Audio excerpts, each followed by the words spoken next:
Greetings to all of you. A warm welcome to all of you, my dear sisters and brothers, and my dear friends. This is Reverend Yeti. Today I start a new broadcast, meditation, encouraging, healing. He still moves stones. And the first one I give you is Bruised reeds and Smoldering Wicks.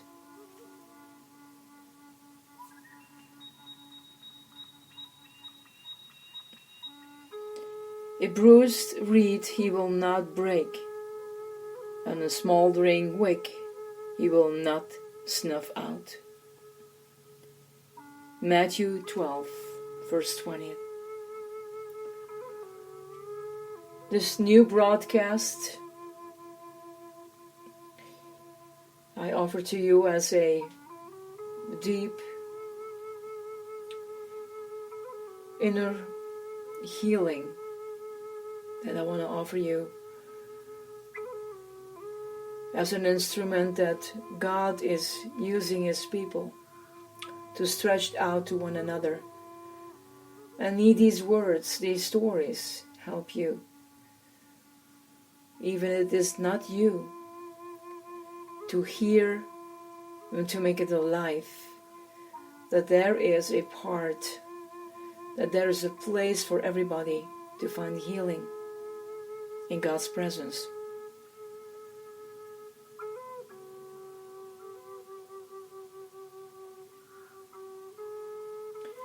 Imagine it's a Saturday afternoon, and it is really now, today, a Saturday afternoon, but we are in June. But I like you to go with me in a Saturday afternoon in October. So, I know it's still a couple of months ahead, but here. What you needed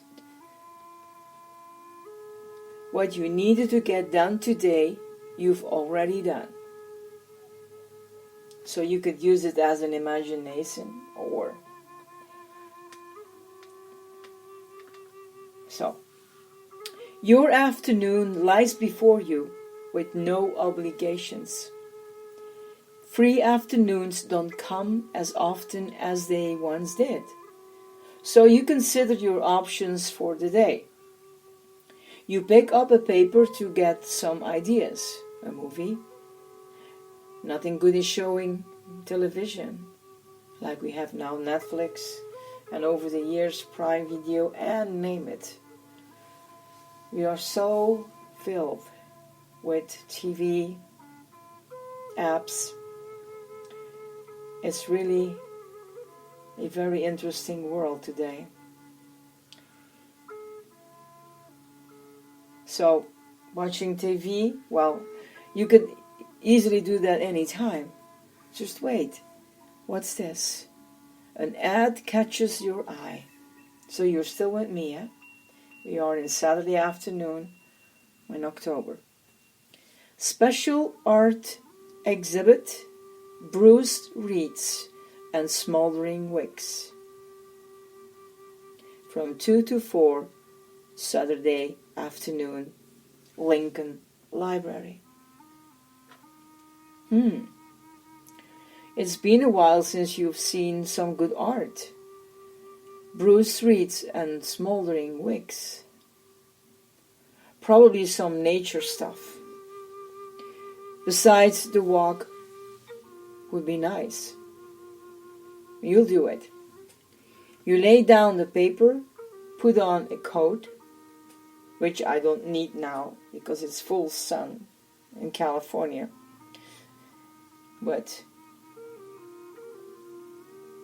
And grab some gloves.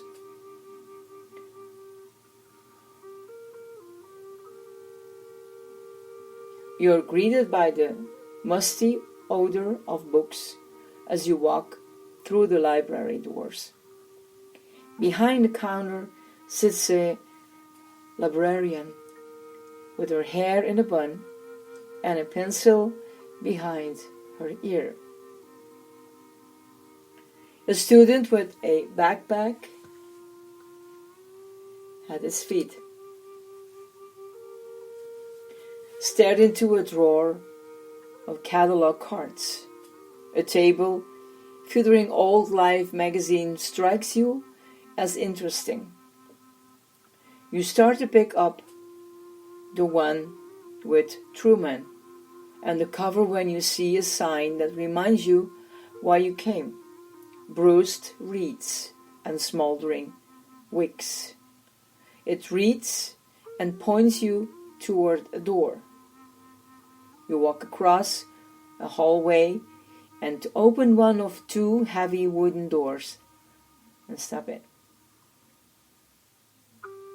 It's an intimate room, not larger than a nice den. Bookshelves cover the walls, and books line the shelves. A fire crackled in a fireplace, and a couple of high wingback chairs invite you to spend the afternoon with a good book. Maybe later, you think. First, the art. Placed around the room are the paintings, all framed, all in vivid color, all set on easels in pairs, and always back to back. You put your gloves in your coat pocket, hang your coat on a hook, and move toward the first painting. It's a portrait of a leper, the center figure on the canvas. He stoops like a hunchback. His fingerless hand, draped in rags, extends toward you, pleading. A tattered wrap hides all of his face except two pain-filled eyes. The crowd around the leper is chaotic. A father is grabbing a curious child. A woman trips over her own feet as she scrambled to get away. A man glares over his shoulder as he runs. The painting is entitled with a leper's plea, "If you will, you can." The next painting portrays the same leper, but the scene has changed dramatically. The title has only two words: "I will." In this sketch, the leper is standing erect and tall. He is looking at his own outstretched hand. It has fingers. The veil is gone from his face and he is smiling. There is no crowd. Only one other person is standing beside the leper. You can't see his face, but you can see his hand on the shoulder of the healed man.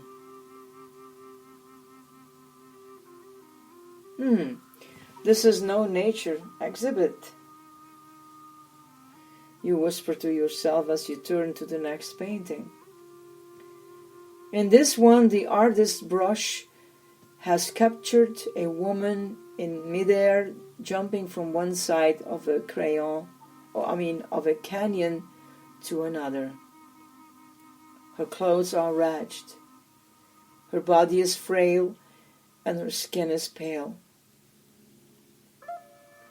She looks anemic. Her eyes are despaired as she reaches for the canyon wall with both hands. On the ledge is a man. All you see are his legs, sandals, and the hem of a rope.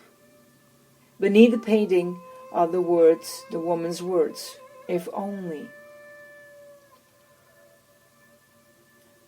You step quickly to see the next scene. She is standing now. The ground beneath her bare feet is solid. Her face flushes with life. Her cautioned eyes look up at the half-moon of people that surround her. Standing beside her is the one she sought to touch. The caption? His words. Take heart.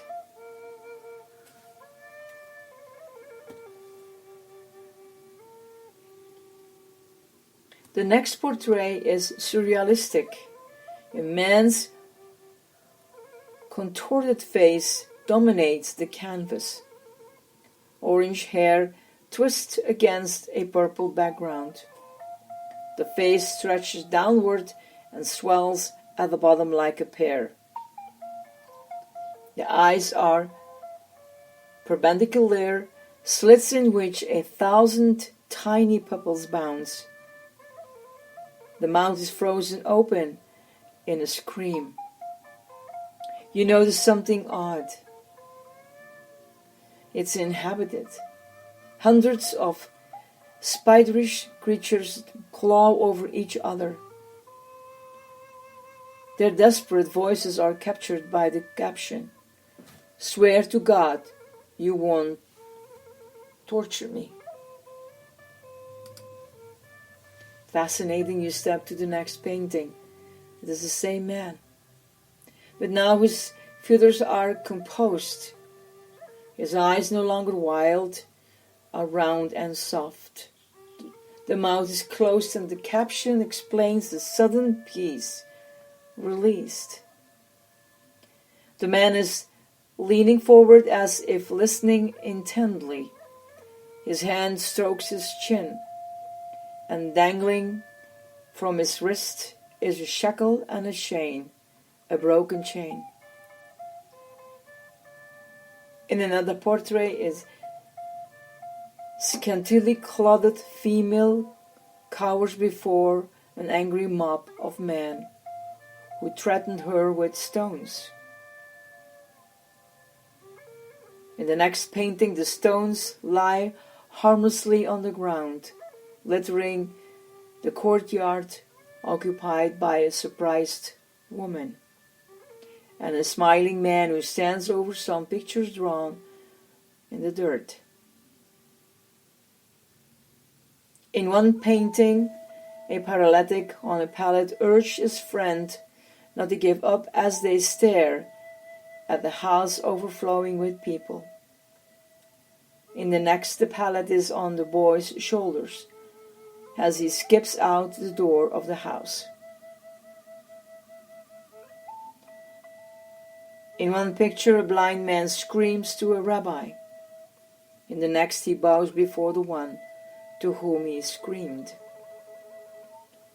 Throughout the gallery, the sequence repeats itself in always two paintings, one of a person in trauma and one of a person in peace, before and after.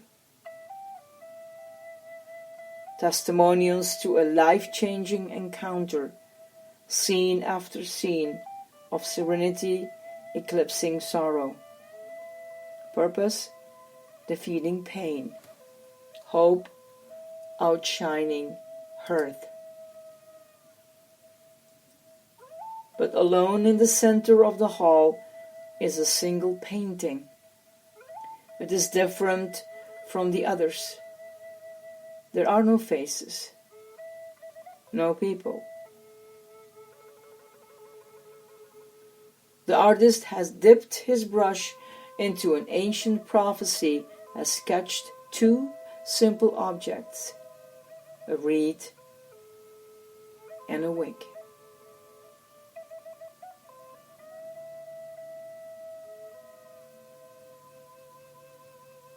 A bruised reed he will not break, and a smoldering wick he will not snuff out.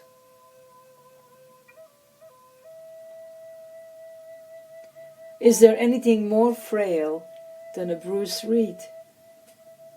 Look at the bruised reed at the water edge. A once slender and tall stalk of sturdy river grass is now bowed and bent. Are you a bruised reed? Was it so long ago that you stood so tall and proud? You were upright and sturdy, nourished by the waters and rooted in the riverbed of confidence. Then something happened. You were bruised by harsh words, by a friend's anger, by a spouse's betrayal, by your own failure, by religion's rigidity. And you were wounded, bent over so slightly. Your hollow reed, once erect, now stooped and hidden in the bulrush, and the smoldering wick on the candle. Is this anything closer to that than a smoldering wick? Once aflame, now flickering and failing, still warm from yesterday's passion, but no fire. Not yet cold, but far from hot. Was it that long ago you blazed with faith? Remember how you illuminated the path. Then came the wind, the cold wind, the harsh wind. They said your ideas were foolish. They told you your dreams were too lofty. They scolded you for challenging the time-tested. The constant wind wore down upon you. How you stood strong for a moment, or maybe a lifetime. But the endless blast wiped your flickering flame, leaving you and pinch away from darkness. The bruised reed and the mocking wick, and the smoldering wick. Society knows what to do with you. The world has a place for the beaten. The world will break you off. The world will sniff you out.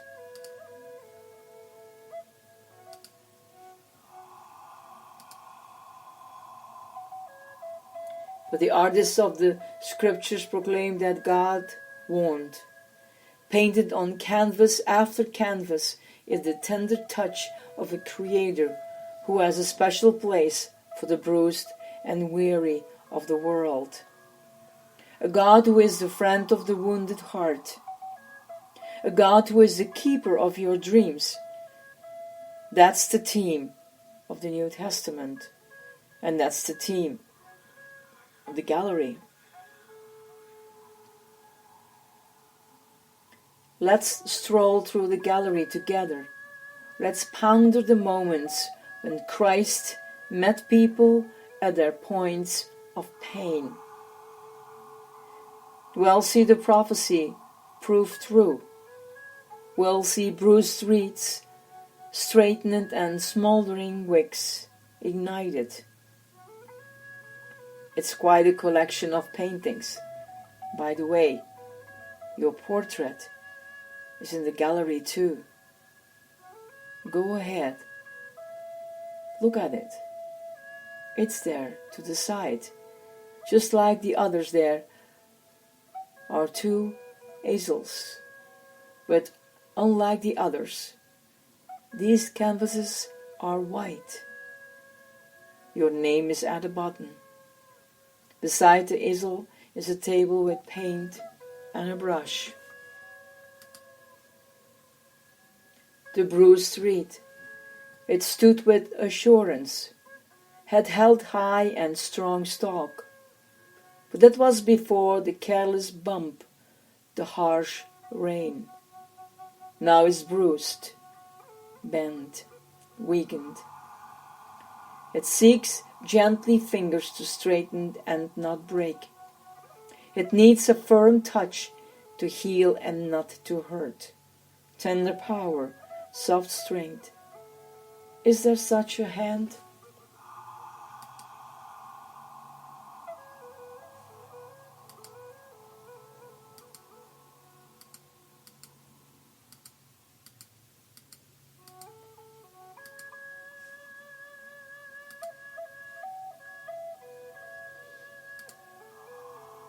Bruised reeds and Smoldering Wicks. Blessings and love for you and others who listen and visit with me the gallery.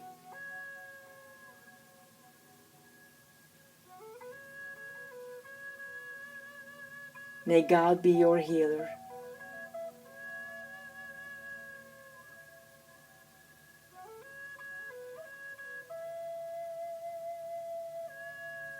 Blessings.